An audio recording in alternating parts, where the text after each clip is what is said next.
héroe trágico, extremista o genio incomprendido.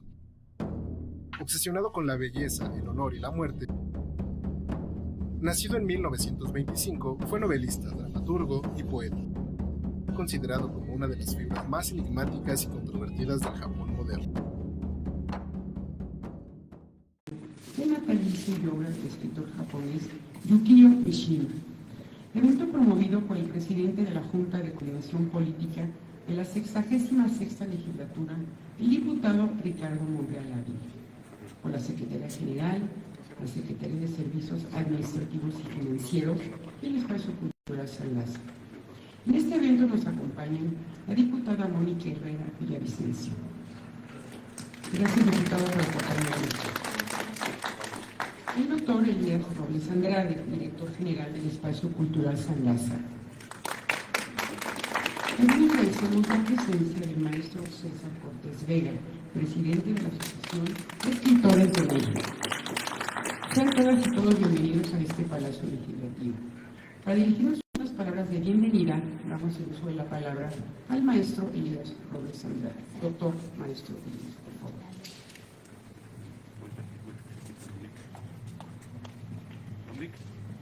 Muy buenas tardes.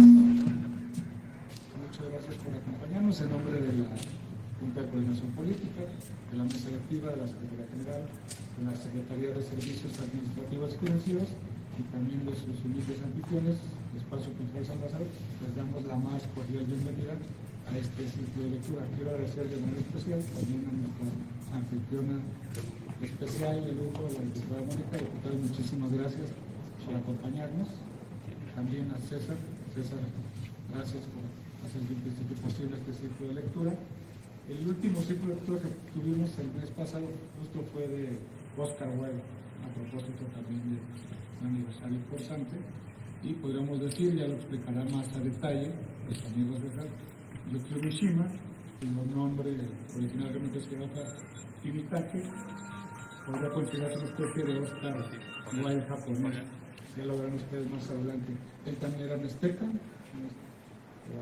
partidario de la filosofía estética nihilista, muy parecido también a lo que era Oscar Wilde, aunque la obra de Mishima, y lo comentaremos más a detalle, a propósito, ya lo decía nuestra compañera de protocolo, la compañera Juno, 100 años de su nacimiento, nació en enero de 1925, fallece justo en 5 de noviembre, el día de mañana se cumplirían 55 años de su fallecimiento, él fallece en 1970, a la corta edad de 45 años, y corta edad también pero muy longevo literalmente en su haber literario, porque desde los 13 años escribió un cuento, a los 10 años ya su primer trabajo narrativo, fue además un actor, fue Yukio Mishima, por nombre artístico, por así decirlo.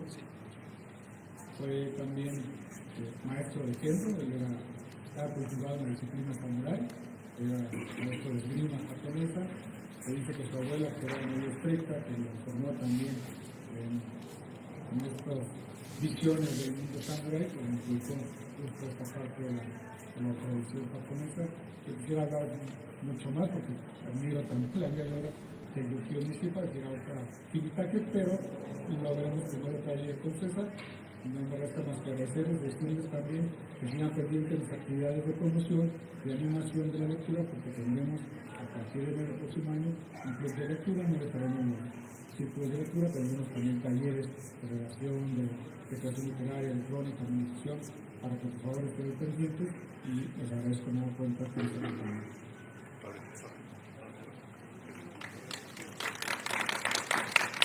Muchas gracias, doctor Elías Robles Andrade. Damos el uso de la voz de la diputada Mónica Herrera Villavicencio. Por favor, diputada. Hola, ¿qué tal? Buenos días, ¿sí se escucha? Sí. Ando un poquito malita de la garganta.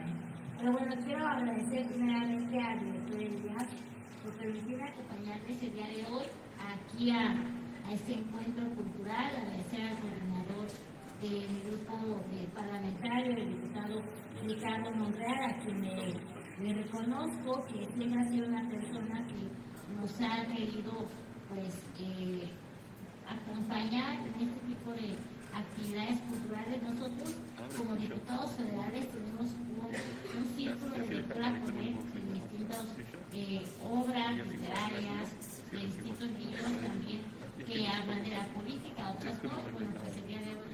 da mucho gusto estar en nombre de él y de la Secretaría también general, también agradecerle este espacio, que aparte de que pues cultiva toda la lectura aquí con los compañeros de cámara, con las personas que vienen a visitarnos, bueno, a través de las redes sociales, también podemos tener mayor alcance con la gente que gusta de vernos, y que está pendiente de todas estas actividades culturales. Aquí mi amigo Elías, bueno, me platicó de César, que es un gran escritor también, y que le damos la bienvenida también, que haya lo hecho con nosotros para hablar sobre este escritor que, como ya escuchamos, bueno, pues 100 años, ¿no?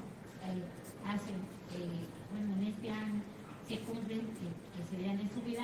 Yo, si me lo permite, Elías y César, me gustaría pues, dar como una breve reseña de la que me compartieron para quienes están aquí, quienes lo conocen y quienes no. Quienes lo conocen, para que no se nos vayan de ningún lado, lo conocieron, ¿no? Quienes gustan de sus obras literarias, quienes no, para que sepan quién fue Yukio Mishima, cuyo nombre real era, como ya lo comentaba, Hiraoka Kimitake, que nació en Tokio el 14 de enero de 1925 y que es considerado uno de los escritores japoneses más influyentes y enigmáticos del siglo XX. Desde muy pequeño él mostraba una sensibilidad profunda y una vocación literaria excepcional. Fue criado por su abuela, como muchos, ¿verdad? Eso ya, a mí me gusta mencionarlo porque yo hablo mucho sobre el tema de cuidados que recaen muchas veces en las mamás de las abuelas. Bueno, pues fue criado por su abuela, que era una mujer muy estricta y aristócrata, que lo educó entre tradiciones similares, una disciplina extrema y un ambiente refinado. Este entorno, junto con su formación en la prestigiosa escuela Gakushui, moldeó su visión estética basada en la belleza, el honor y la estructura clásica, pero también fomentó en el mundo interior, un mundo interior y solitario.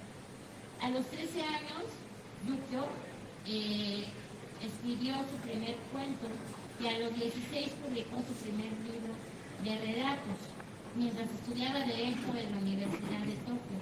Durante la Segunda Guerra Mundial intentó enlistarse como piloto suicida, pero un resfriado confundido con tuberculosis, fíjense nada más cómo cambia la vida, ¿verdad? Muchos acontecimientos. Un resfriado confundido con tuberculosis impidió que lo aceptara. Este hecho lo marcó profundamente. Mishima cargó toda su vida con la sensación de haber sobrevivido a algo, que para muchos jóvenes en su generación era un destino inevitable. Trasladándose, trabajó brevemente en el Ministerio de Finanzas, pero pronto abandonó ese camino para dedicarse por completo a la literatura, con el firme propósito de convertirse en el mejor escritor de Japón y alcanzar renombre internacional. En 1949, con tan solo 24 años, muy joven, alcanzó la fama literaria con Confesiones de la Máscara, que ya vi que es la obra literaria que aquí muestra nuestro escritor César, ¿verdad?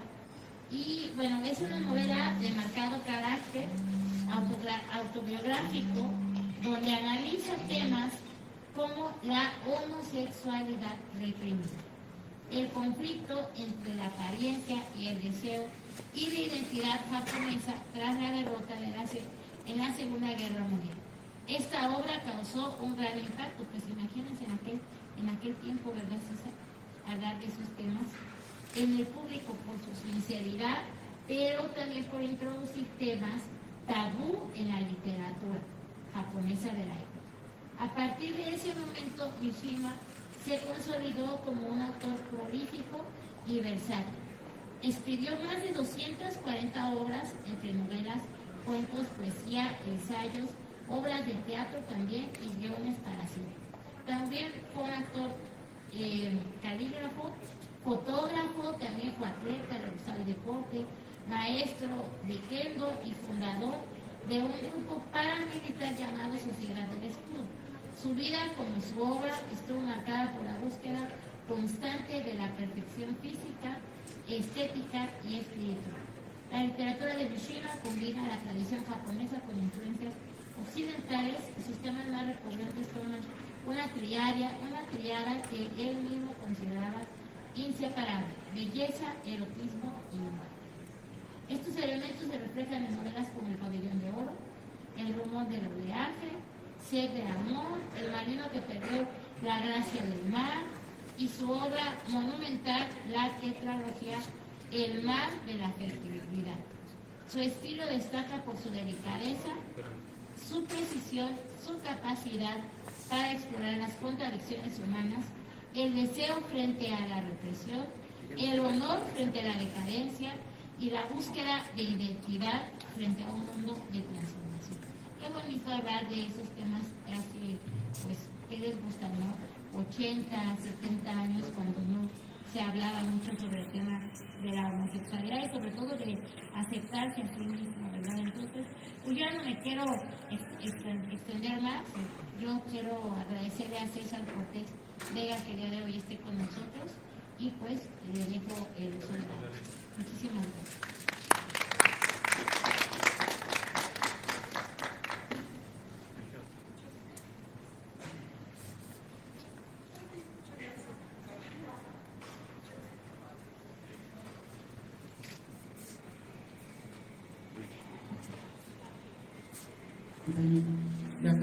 Muchas gracias, diputada.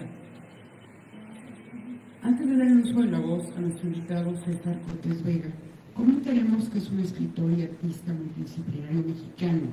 Estudió diseño y artes visuales en la Facultad de Artes y Diseño de la UNAM, así como una especialización en literatura creativa en la Sociedad General de Escritores de México, en la Facultad de Filosofía y Letras de la UNAM. Es maestro en artes, reconocido por sus experimentos sobre identidad, espacio y literatura. Ha colaborado en revistas como Fahrenheit, Tierra Adentro, Complot, La Tempestad, revista Senda de España y la revista Aliento de Uruguay, entre otras. Tiene usted el uso de la palabra, maestro, y se bienvenido en esta Cámara de Diputados.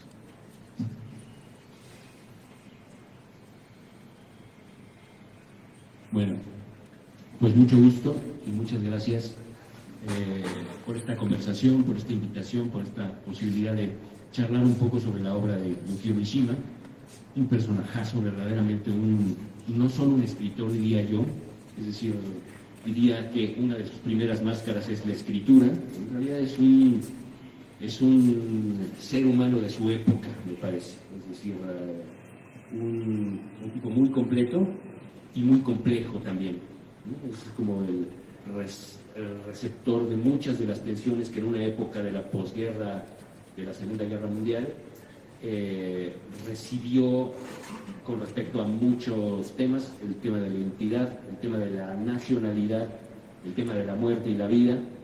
Estaban en su obra, pero también estaban en su vida, en su propia realización, que ya platicaremos brevemente, pues fue de algún modo fatal y, sin embargo, muy trascendente para la literatura universal. Justo mañana, como le decía el doctor, se cumple 55 años de su fallecimiento, de su suicidio, o sacopo, que es el nombre del suicidio ritual, que es como el equivalente a harakiri, nada más que el harakiri es para las mujeres y el sacopo es para los hombres. El 25 de noviembre de 1970 toma por asalto un cuartel militar y da una suerte, una especie de golpe de Estado, intenta dar un golpe de Estado. Secuestran a uno de los generales encargados del cuartel, lo amarran a una silla y junto con el comando que él había creado varios años antes, lo defienden, y él sale a dar un discurso frente a la gente que está dentro del cuartel, instándolos a dar un golpe de Estado. Una de las peticiones mayores es la recuperación del honor japonés, que de algún modo y muchos escritores de la época y posteriores a Mishima han trabajado, él decía se había perdido. En buena medida se había perdido tras la derrota en la Segunda Guerra y tras la ocupación norteamericana a Japón, se había perdido el honor y la genealogía, digamos, de honor y una amplia cultura alrededor de las relaciones y las lógicas políticas en una nación que por mucho tiempo, incluso por un siglo entero, permaneció prácticamente aislada y después, bueno, claro, mucho antes de esto que relato, pero que finalmente tenía tradiciones muy arraigadas, muy nacionales, muy nacionalistas, vinculadas a muchos pensamientos, por ejemplo el del Bushido, por ejemplo, que es una de las lógicas medio pseudo-religiosas, medio espirituales para la comprensión del mundo y que tienen que ver con una manera de comportarse frente a los otros desde el punto de vista social, pero al mismo tiempo desde el punto de vista espiritual, que era muy particular.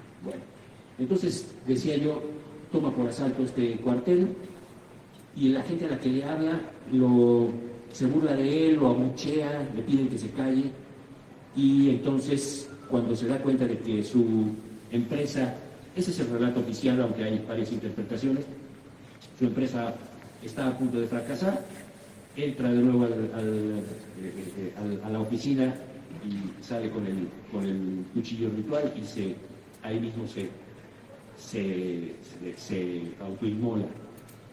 El ritual además dice que después de este acto debe de ser decapitado uno de sus entrenados o de los pertenecientes a este grupo. Intenta decapitarlo, no lo logra y después otro más lo decapita a él, a Mishima y a Morita, que era el personaje este.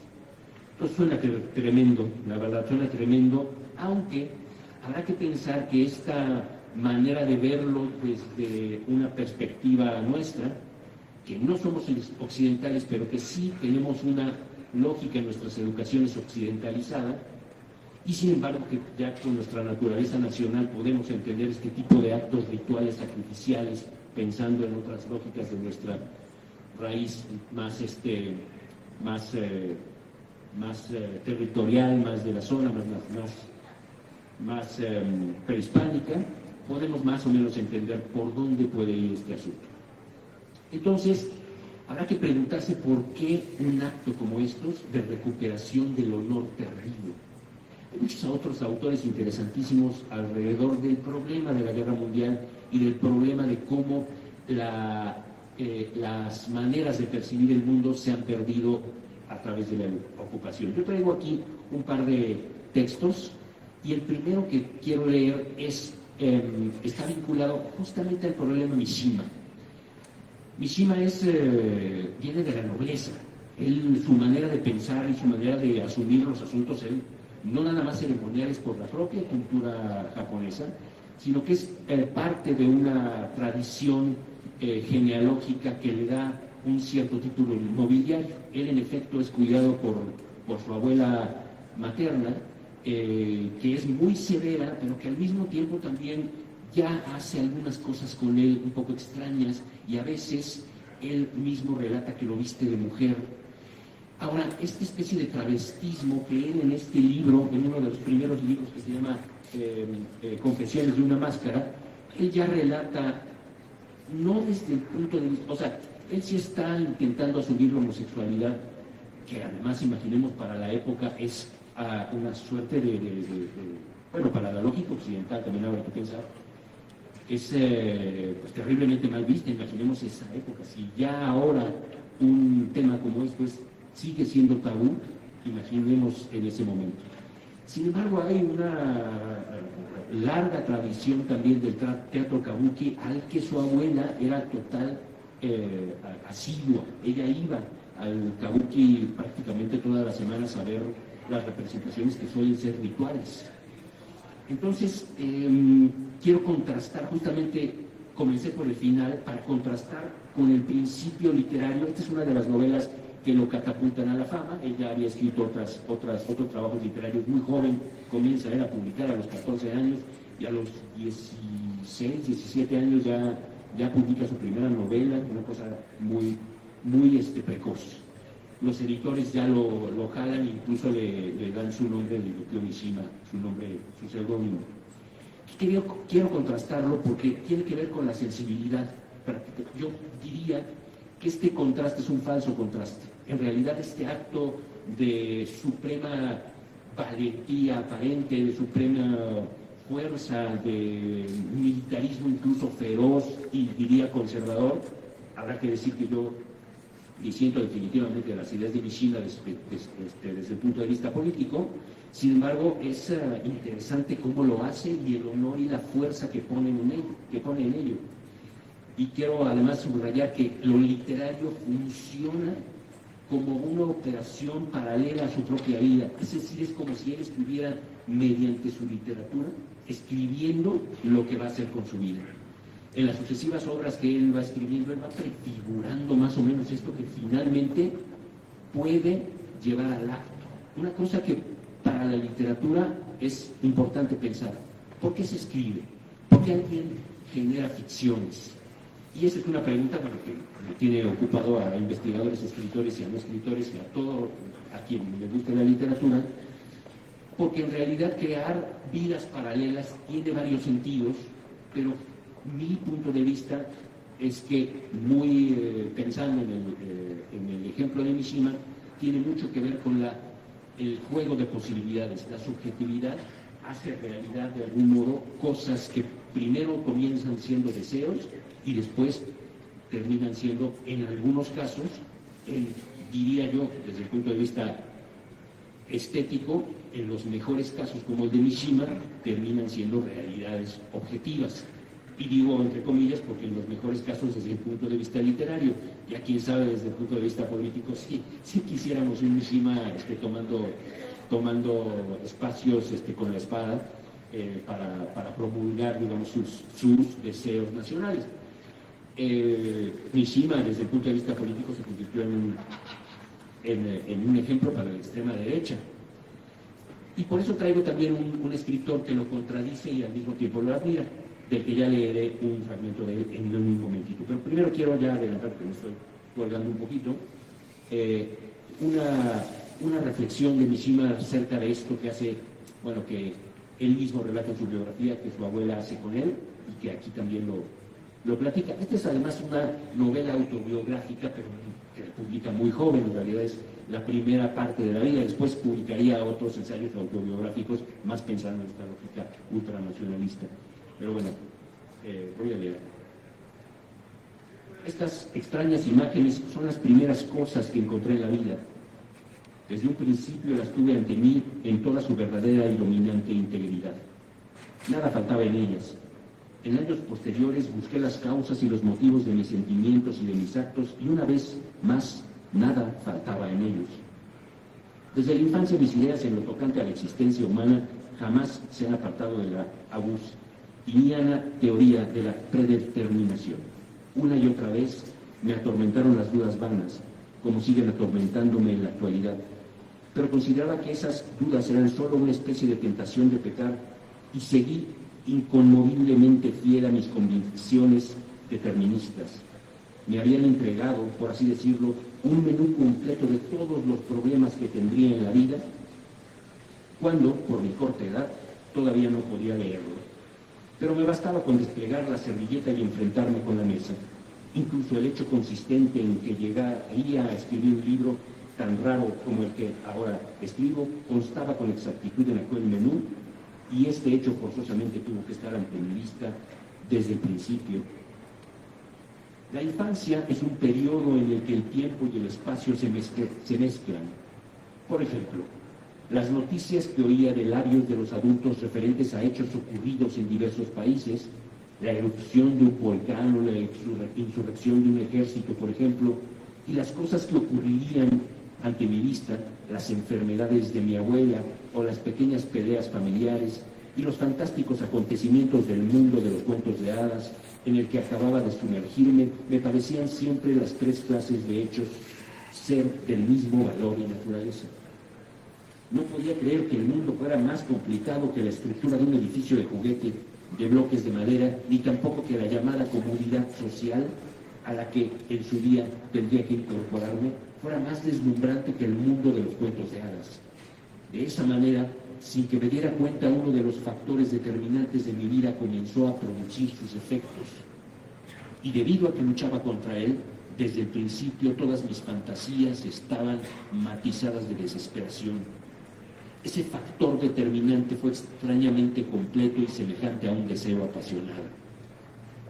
Una noche, hallándome en cama, vi una ciudad espléndida flotando en la oscuridad que me rodeaba. Estaba en extraño silencio aquella ciudad, aunque rebosando de esplendor y misterio.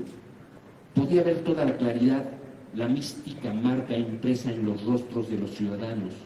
Se trataba de adultos que regresaban a su casa a altas horas de la noche, conservando todavía en su habla y su gesto el rastro de algo parecido a las señas y contraseñas secretas, algo que olía a masonería.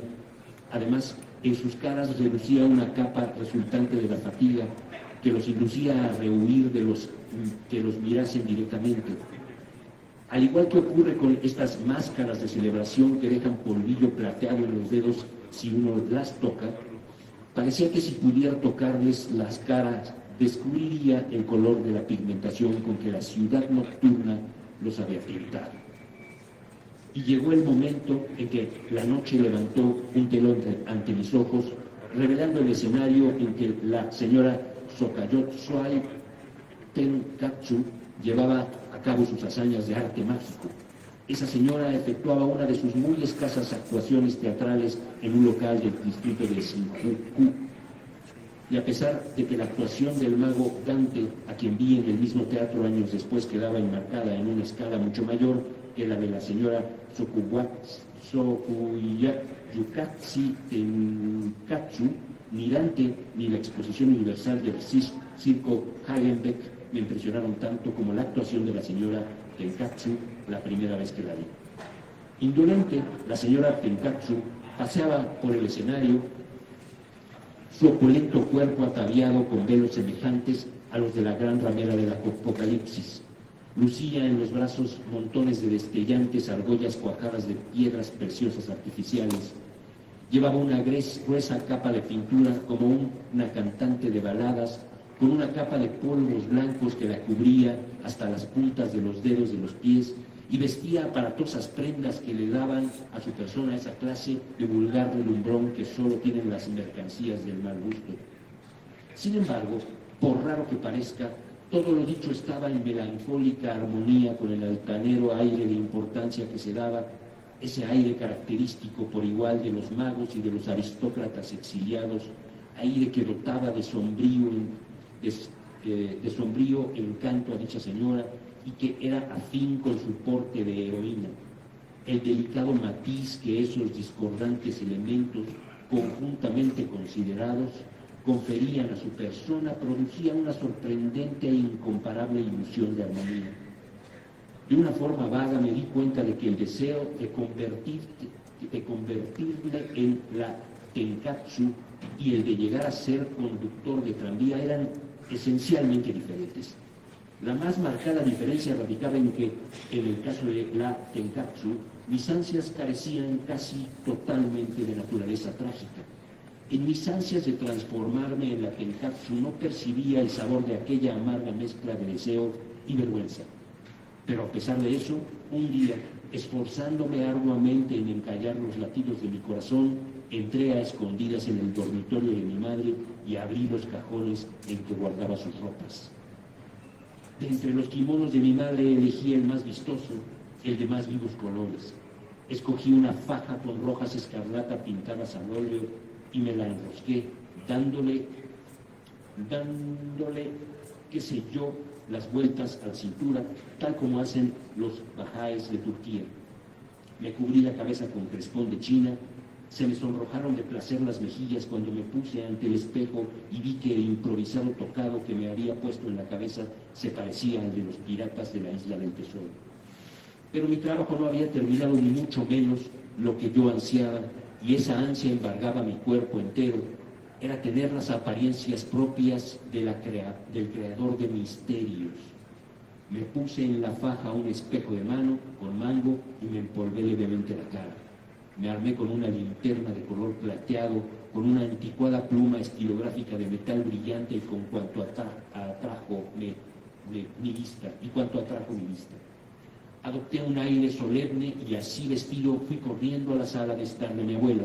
Incapaz de reprimir mis fantásticas risas y placer, estuve dando vueltas a todo correr por la estancia gritando: soy Tenkatsu, soy la Tenkatsu.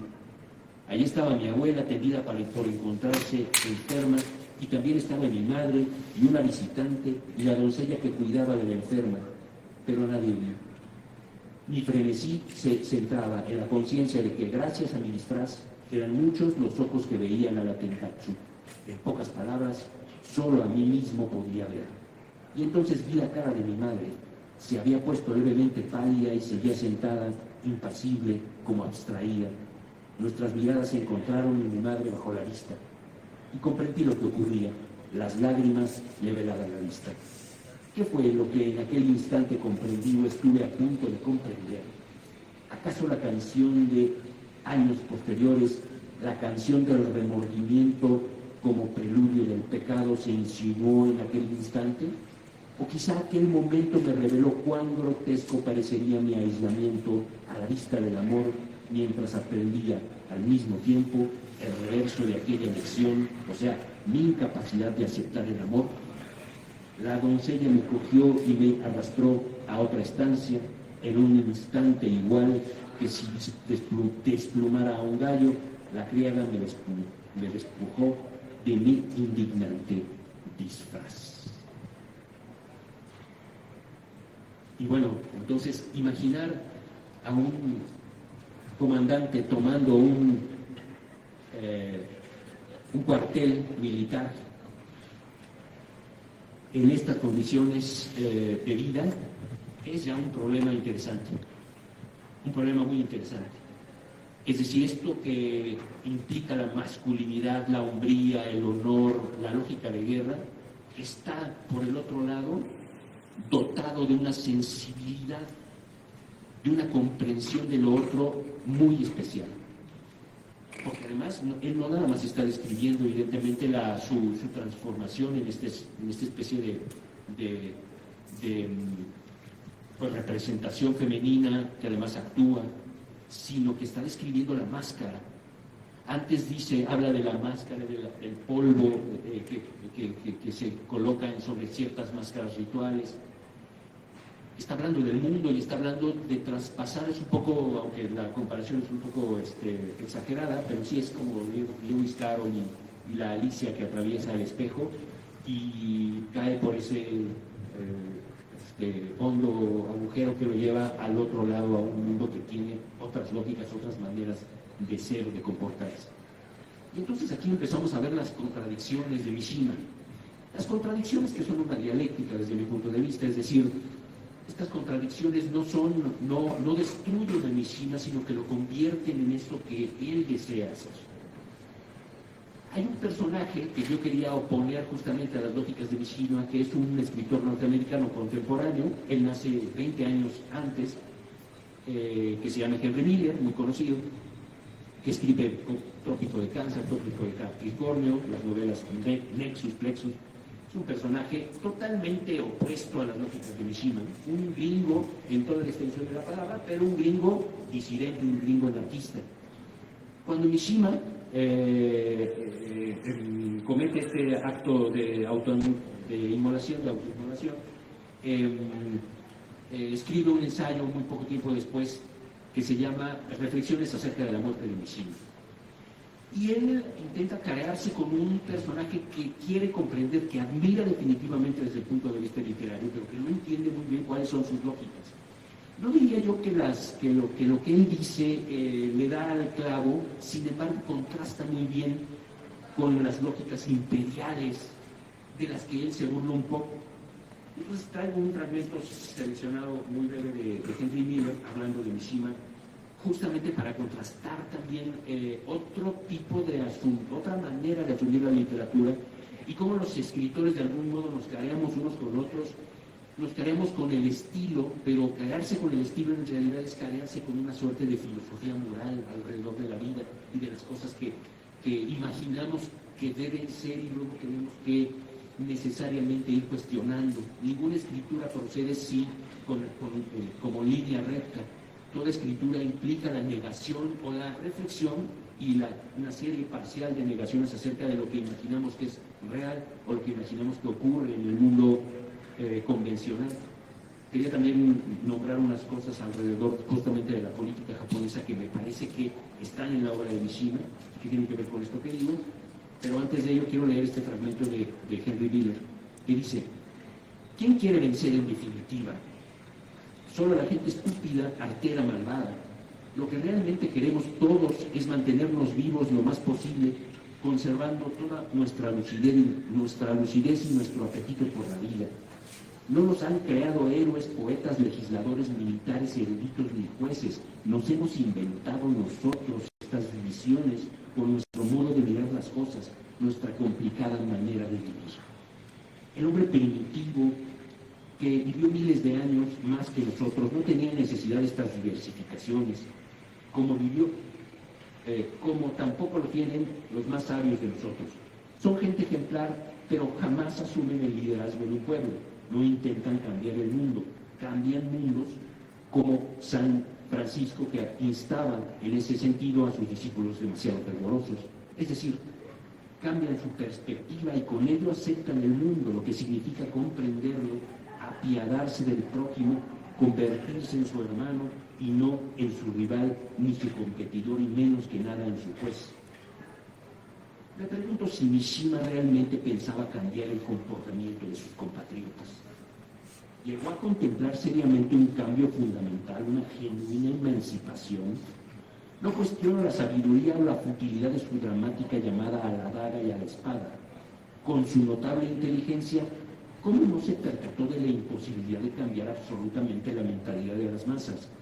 Nadie lo ha logrado, ni Alejandro Magno, ni Napoleón, ni Buda, ni Jesús, ni Sócrates, ni Nación, ni ningún otro que yo sepa. Lo que se interpuso en el camino de Mishima, creo, fue su total falta de humor. Esta seriedad radical es un rasgo muy japonés. Solo hay un auténtico sentido del humor en los maestros zen. Es un tipo de humor ajeno al humor occidental. Si lo entendiéramos, si verdaderamente lo apreciáramos, nuestro mundo se derrumbaría. Lo importante es que esta falta de humor lleva a la rigidez, aún en el cultivo de su propio cuerpo, cosa que hacía a las mil maravillas.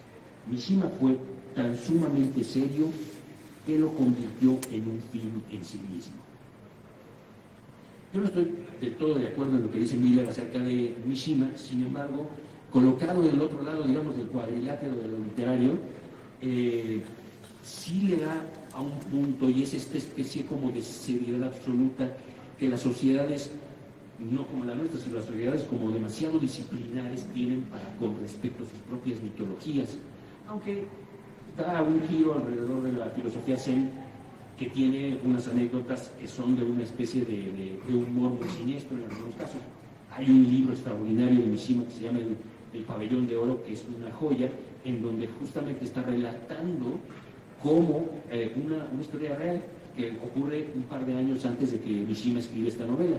Un discípulo budista de un templo, del templo del Pabellón de Oro, lo incendia, lo quema por completo. Es un templo que lleva siglos ahí, que fue primero casa de un noble y después lo convirtieron en templo. Y del argumento de este personaje real y que después Mishima anecdotiza, es que le admiraba de tal manera la belleza de ese pabellón recubierto en efecto con pedacería de oro, que lo incendia. Después el pobre hombre es esquizofrénico, incluso lo liberan, lo perdona porque empeora su situación y el templo queda reducido a cenizas. El templo ahora existe porque lo reconstruyeron en 1955, o comenzaron a reconstruirlo. Esto pasa en 1950 más o menos, y Mishima escribe esta novela en 1952 o 53. Pero quería hablar de esto justamente porque en esta novela hay un cierto tipo de humor muy característico que es, yo creo, el humor al que Miller se refiere acá. Es un humor siniestro. En algunos pasajes de esta novela relatan algunas parábolas vinculadas a Maestro Zen. En fin, no me quiero detener mucho en eso porque es muy interesante lo que ocurre ahí.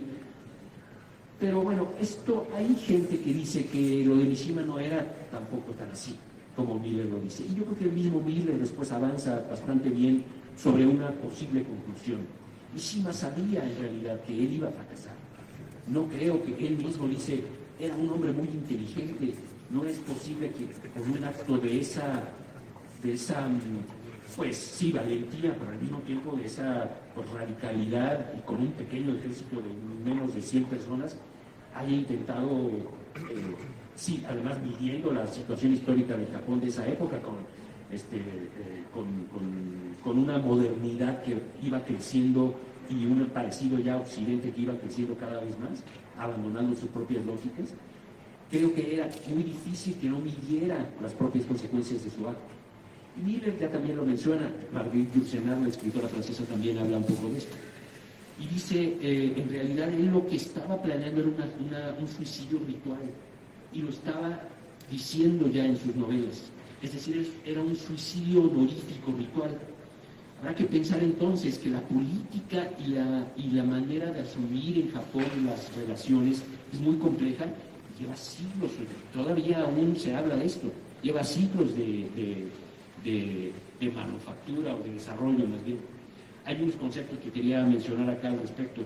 Por ejemplo, hay un concepto que se llama, que traducido es mayor-menor, es senpai yohai. El senpai es lo mayor, lo superior, el respeto que se le tiene a lo mayor, y lo menor es el kohai, menor subordinado, o quien entra después a un grupo, escuela, institución, porque el senpai lo que implica es que es el honor que se le debe de tener a las figuras mayores, tanto míticas como de los maestros. Se dice, por ejemplo, que Mishima, cuando le ofrecen, y lo estamos platicando en un momento, cuando le ofrecen el ser candidato al premio Nobel, él declina a favor de su maestro Kawabata, que finalmente gana el premio Nobel.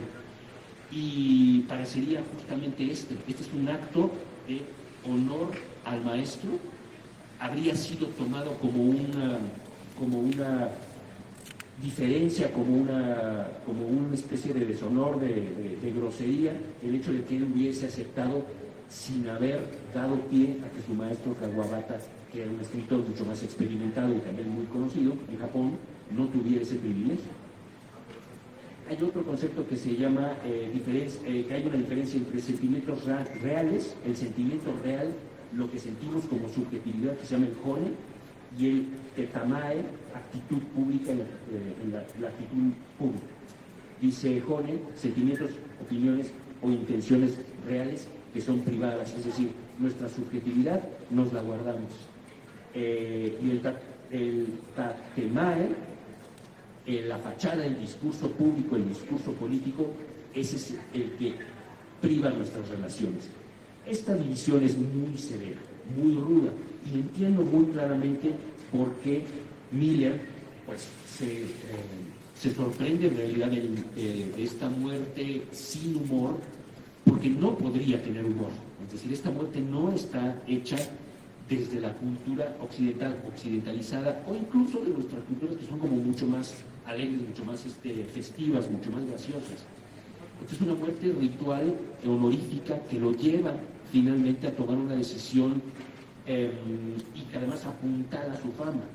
De algún modo él no lo calcula mal, porque posiblemente si Mishima no hubiese cometido este acto, su obra sería más fácilmente olvidable. Ya, de todos modos, será un escritor célebre, pero se convierte en internacional en el momento en el que comete el Sakoku.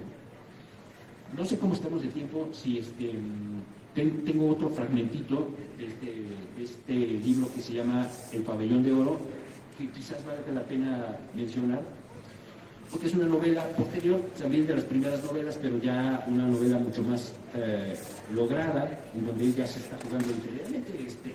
En realidad Mishima escribe alrededor de 100 libros, 40, 50 novelas casi. En su corta edad es impresionante. Él decide ser un escritor hecho y derecho, absoluto en el sentido amplio de la palabra, un escritor que lleva a sus últimas consecuencias lo que está diciendo, y por eso en realidad produce tanto. No porque le interese necesariamente el fenómeno literario, sino porque le interesa decir lo que tiene que decir como ser humano. Es decir, asume una posición de vida totalmente comprometida, y esa posición de vida es la posición del honor. Yo, pues, no soy propiamente muy conservador, sin embargo, yo siempre dije que admiraba de los conservadores algunas cosas como estas, como los conservadores que creen en su conservadurismo. Y este tipo de cosas como el honor, el respeto, tienen su sentido más allá de la conservación. Es decir, en ese sentido, todos querríamos conservar, entre comillas, valores que nos generan mayor certidumbre en el lugar en el que estamos. De todos modos, me considero poco conservador en ese sentido, porque también soy más partidario de una literatura que sea experimental, que explore la vida sin necesariamente reglarla. Sin embargo, lo que enseña esa posibilidad de desorganizar la realidad, incluso desde el punto de vista psíquico, Arthur Rimbaud, el célebre poeta francés, lo diría, el desarreglo constante de todos los sentidos, nos lleva también a un cierto orden de las cosas, es decir, nos revela que finalmente eso que se conserva, y por eso vale la pena pensar en Yukio Mishima como un producto cultural de su época, eso que se conserva ya fue visto, ya fue revelado, y que la cultura lo que hace es intentar transmitirlo. Sí fue parte del caos, sí fue parte del desorden, y en el desorden y en la locura y en la injusticia y en las cosas que hacen que la vida sea dialéctica, sea una contradicción todo el tiempo, son esas cosas que pueden ser reveladas después de estos efectos de la vida, es decir, como consecuencia. Y estas cosas, hay culturas que quieren conservar, que quieren transmitirlo.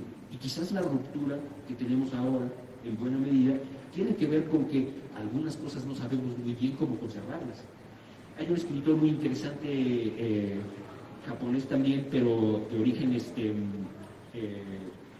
japonés, pero que vivió en Inglaterra.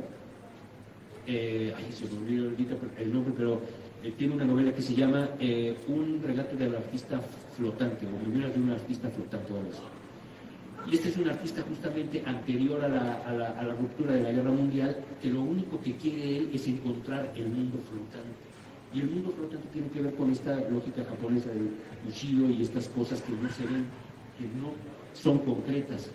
Y su pintura, por eso las escuelas japonesas de pintura siempre son muy ordenadas y siempre siguen la tradición, porque lo que están intentando encontrar justamente es eso, este espíritu de las cosas que está ahí, pero que no se puede ver fácilmente.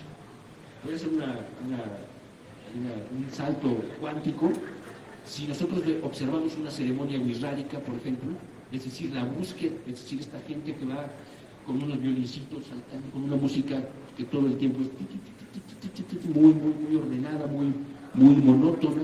En realidad eso no está hecho para los humanos, está hecho justamente un poco para encontrar de nuevo otras cosas que están dentro de la propia cultura, las mismas ceremonias que ellos tienen, y muchas de nuestros pueblos originarios finalmente tienen esa forma, porque las tradiciones son así. Japón pudo mantener estas tradiciones vivas mucho después y se enfrenta a la modernidad. Es decir, el gran cisma, la gran ruptura, el gran encontronazo que Mishima indica,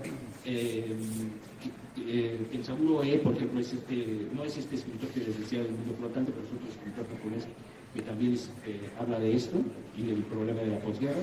Y Kazuo Ishiguro, ya me acordé del nombre, Kazuo Ishiguro es el autor de este pequeño libro que se llama Un artista en el mundo flotante. Esto que están buscando es aquello que ya se perdió. La literatura ahí serviría para hablar de aquello que se les fue de las manos e intentan desesperadamente así, y sin embargo se ha ido. Y es lo que pasa un poco con este libro de Pabellón de Oro, que ya no voy a leer, me traía varias selecciones acá, pero voy a leer un fragmento muy breve para ir cerrando la conversación, y también si hay alguna cosa que queramos platicar, perdón por quedarme también con el micrófono. Es un fragmentito que dice, ya les platico un poco el contexto del Pabellón de Oro, y entonces él tiene dos amigos. Hay una especie de amigo bueno, digamos el angelito bueno, y hay un amigo que también es parte de la enseñanza del lugar en donde él está, este templo en el que está, pero cuando ingresa a la universidad él lo conoce. Y aquí él habla de un encuentro que tiene con él le enseña a tocar una flauta, y bueno, dice, pero ¿cómo conseguirlo? ¿Cómo alcanzar aquel divino sonido que Kashiwagi arrancaba de su flauta? Cuestión de técnica, nada más que eso. La belleza era una cuestión de técnica. Me dije que su horrenda deformidad no le privaba a Kashiwagi de remontarse hasta la más bella, la más pura música, y que yo también podía conseguirlo si trabajaba. Esta idea me llenó de valor, pero también comprendí otra cosa, que si las notas de la carretilla del palacio, que es la música que está tocando, tenían una tan pura resonancia, se debía sin duda a la belleza de la noche, a aquel decorado cargado de poesía, pero también a los repugnantes pies torcidos de Kashiwagi. Cuando le conocí mejor, supe que la belleza duradera le horrorizaba. Él no amaba más que lo que se evapora en un instante: la música, los ornamentos de flores que se marchitan en unos días. Detestaba la arquitectura, la literatura. Para que viniese al Pabellón de Oro había sido preciso un claro de luna sobre el templo. Con todo, ¿qué cosa más extraña es la música? Esta belleza tan breve a la que el flautista da el ser, transforma el fin de un instante en una pura prolongación, jamás se volverá a ver. Como estos seres que no hacen más que pensar, como las efímeras, en una emanación pura, una abstracción perfecta de la misma vida. Nada se parece a la vida como la música. Sin embargo, aunque la belleza del Pabellón de Oro fuese de la misma esencia, ello no privaba que, por lo mismo, pareciese alejada de la vida, repleta de ella por dentro. En el mismo instante que Kashiwagi terminó la carretilla del palacio, la música, esa existencia inmaterial, expiró, y no quedaron intactos, sin alteración más que la repugnante forma de Kashiwagi y su tenebroso pensamiento. Lo que él esperaba de la belleza no era seguramente consuelo. Yo no tenía necesidad de que lo dijera para saberlo. Lo que a él le gustaba era el momento en que, después de haber llenado la flauta con su aliento durante unos minutos y de haber creado una belleza soluble en el aire, volvía a encontrar más límpidos y más claros que antes sus pies de patizango y sus pensamientos sombríos. La inutilidad de lo bello, la belleza que no deja ningún rastro una vez salida de su cuerpo, he aquí lo que a él le gustaba. Solamente eso. Si para mí hubiese podido ser también así, ¿qué llevaría? Se me habría hecho la vida. Bueno, más o menos por ahí yo creo que va esta especie de búsqueda de la belleza y de imposibilidad de asirla, que decía yo del mundo flotante, este mundo flotante que está ahí, que todo el tiempo nos regresa a la realidad, entre estas dos posibles posturas, estas dos maneras de asumirlo, entre lo íntimo, que también debe ser resguardado, y lo público, que debe ser discutido siempre. Ahí está un poco el entorno de Mishima y sus preocupaciones terribles. Cuando él observa este pabellón dorado, el personaje, quiero decir, lo que está intentando buscar, lo que está intentando entender es esta otra cosa que le pasa, y que sin embargo con la ocupación norteamericana en su propio territorio ya no lo puede encontrar. Y entonces el deseo de destruir, este deseo de destrucción que él tiene para, yo creo, es decir, este problema entre la vida y la destrucción, o la vida y la muerte, es el espacio en donde mucha de su reflexión y de su literatura de lo que se ocupa y en donde se deposita. Las contradicciones de lo literario, por eso, siempre serán literarias en sí mismas. Quiero decir que las contradicciones están en la propia literatura. La literatura no construye un mundo perfecto, no puede, por más que intente. Antes de su suicidio ritual, entrega el último capítulo de la trilogía de su novela al editor. Es decir, él está haciendo, quiero concluir con esto, en lo que está haciendo no es una obra de arte desde el punto de vista literario. Yo creo que lo literario es solamente un trampolín para hacer una obra de arte mucho mayor, mucho más grande, que es su propia vida. Él, su vida la convierte en una suerte de obra de arte, y su culminación terrible, fatídica, muy absurda para algunos y muy impresionante para otros, es lo que sella esta gran obra que es la vida de Mishima. Y bueno, por acá yo voy terminando esta conversación, pero también estaría muy bueno pues ver si hay algún comentario. Muchas gracias.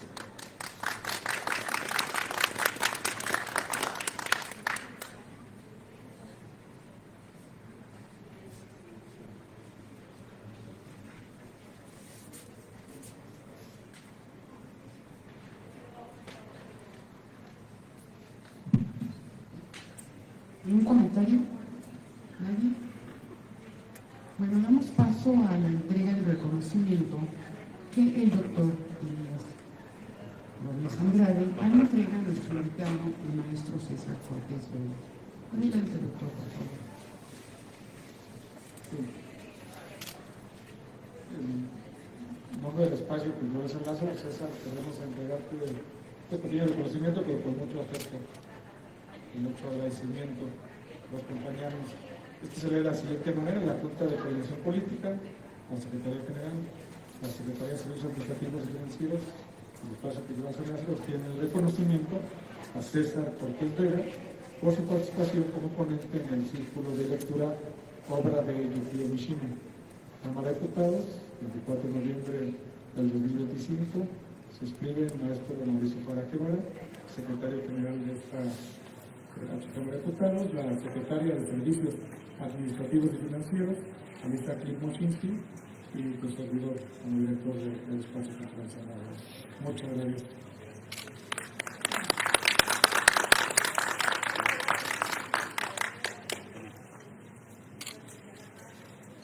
Por favor, el reconocimiento.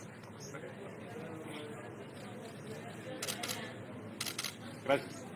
El Espacio Cultural San Lázaro, a través de su director general, el doctor Elías Andrade, les agradece su asistencia. Buenas tardes y muchas gracias.